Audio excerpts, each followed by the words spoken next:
Hello everyone, Randy Taussig here, Leadership Lessons from the Cockpit. Got another episode today, and today I'm excited about this episode because it's about identifying obstacles before we take off, and I'm just about to take off. I'm going to be going to Virginia, a very familiar flight from Florida, wanting to identify any potential obstacles before we take off. And we're going to talk about that later. We want to identify these obstacles or any issues that may come up. We want to put them in their proper place. So not get stressed about them, just know when we need to handle them, and then have the confidence that we're going to handle them when we need to, and we're ahead of the game.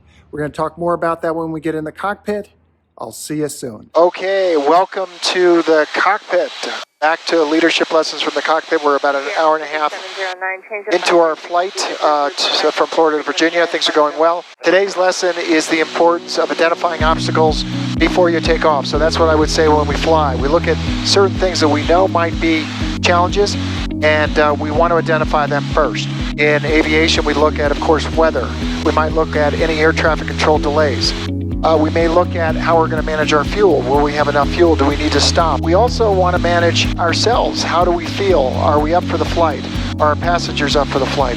A lot of things that could be obstacles if we don't think about it. So, for example, in this flight, it's a pretty nice day, but there is some weather about 2/3 of my way to my destination. As you can see, looking here on the iPad, you can see that the line in terms of the direction we're going, our route, and you can see there's a point of our route, if I zero in here, that's all the way around here, around South Boston is what they call it. That's actually in Virginia, if I'm not mistaken. You can see that there's some rain, some light to moderate, and then some red here as well, which means that there is potential some severe thunderstorms. So from a weather standpoint, I'm taking a look at that, but I don't anticipate that that's going to be an issue. So I've sort of put that on the back burner.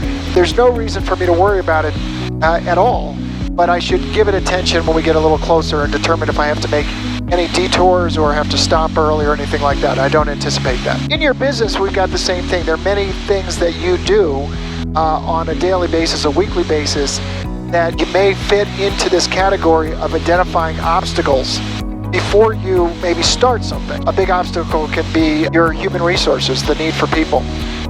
If you anticipate possibly having an increased demand, maybe after the pandemic, you're in a business where things will pick up, an increase in demand, you may need to look at the obstacle not having enough people, and that's an issue right now where it's maybe hard to get to hire people.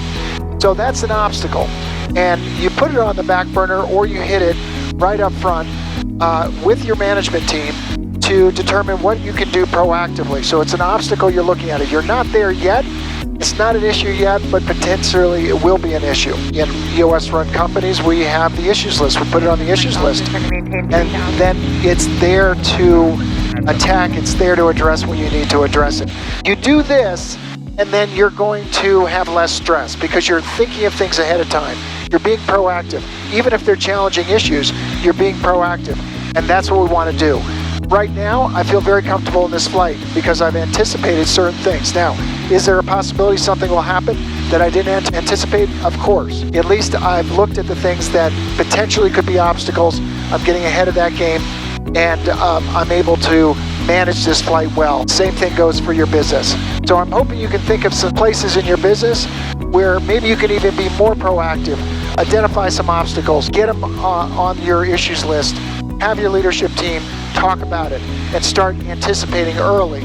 You'll feel better, you'll have more confidence, less stress, you're going to be more in front of your business. As always, thank you for joining me in the cockpit. Looking forward to our next leadership lesson, which will be coming up next month. Take care.